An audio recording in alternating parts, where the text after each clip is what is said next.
Scene opens with a gentle, reflective tone. Have you ever looked back on a seemingly ordinary day and realized it was the day that changed everything?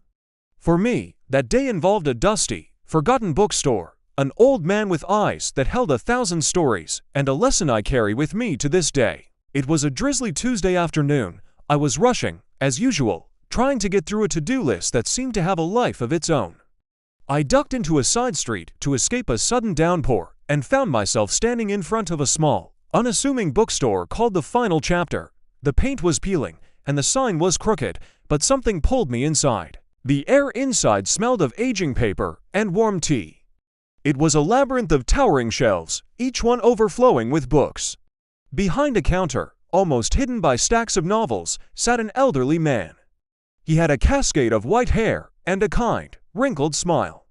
He looked up from a thick, leather-bound volume as the bell on the door chimed. Lost, or looking for a new world to get lost in? He asked, his voice raspy but warm. I chuckled, shaking the rain from my coat. A bit of both, I think. I spent what felt like hours wandering the aisles, my fingers tracing the spines of books that had lived more lives than I could imagine. I wasn't looking for anything in particular, but I felt a sense of peace I hadn't experienced in years. The rush and anxiety of my day began to melt away, replaced by a quiet curiosity. Finally, I picked out a simple paperback and brought it to the counter. The old man, whose name I learned was Arthur, took the book and examined it with a nod of approval. As he was wrapping it in brown paper, he asked me, in a hurry to get somewhere, "Young man?" I was about to say yes, to list all the urgent things I had to do, but I hesitated. Looking into his patient eyes, I just said, I was. "Not so much anymore," he smiled, a genuine, heartwarming smile. That's good. Most people come in here rushing. They grab a book and rush out, as if the story is just another task to check off. But they miss the point. I was intrigued. What's the point? He leaned forward, his voice dropping to a conspiratorial whisper. The story isn't just in the pages, it's in the pause. It's in the moment you decide to stop running and just be. This place, he said, gesturing around the cluttered shop, it's not just a store. It's a sanctuary for the hurried soul. He then told me his story. Arthur had been a high-powered executive, always chasing the next deal, the next promotion. He had all the markers of success, a big house, a fancy car, a calendar booked months in advance, but he was deeply, profoundly unhappy. He told me he felt like a character in a book someone else was writing, constantly being pushed from one chapter to the next, without a moment to breathe. One day, he had a health scare. It was his wake-up call. While recovering, he rediscovered his love for books, not for the information they contained, but for the escape they offered. The stillness, the chance to live a different life, at a different pace, even for just a little while. So, he left his corporate life behind. He used his savings to buy this failing bookstore and named it The Final Chapter, signifying the end of his old life and the beginning of a new one. I don't make much money, he confessed, but I'm the richest man I know. Every person who comes in here is a new story. Every book I recommend is a world I get to share. My to-do list now is to make a pot of tea, read a good chapter, and have a conversation with a stranger. His words hit me like a ton of bricks. I was living the exact life he had escaped.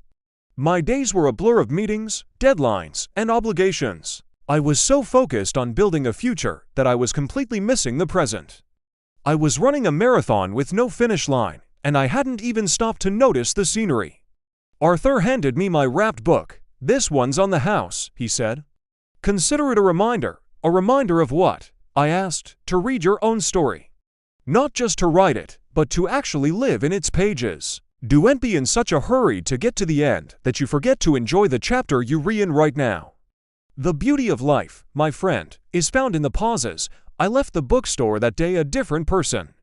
The rain had stopped, and a sliver of sun was breaking through the clouds. I didn't rush to my next appointment. Instead, I found a park bench, unwrapped the book, and just sat there. I watched people walk by, listened to the birds, and felt the warmth of the sun on my face. For the first time in a long time, I took a pause.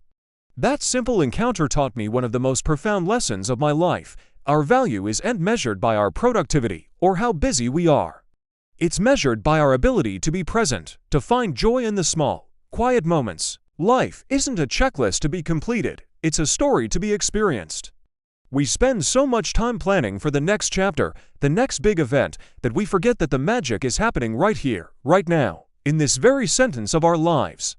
Ever since that day, I've tried to build pauses into my life. A morning coffee without my phone, a walk without a destination, a conversation where I truly listen. It's not always easy, and the urge to rush is always there. But then I think of Arthur and his little bookstore, and I remember to breathe. I remember to enjoy the chapter I'm in, so I ask you, when was the last time you truly paused? When did you last put down your to-do list and just to be? Maybe your final chapter bookstore is waiting for you, not on a rainy side street, but in a quiet moment you choose to give yourself today. Thank you so much for spending this time with me. If this story resonated with you, I'd be so grateful if you'd like this video and subscribe to the channel for more stories like this. Drop a comment below and tell me how you find ways to pause in your busy life. Until next time, be present and enjoy your story.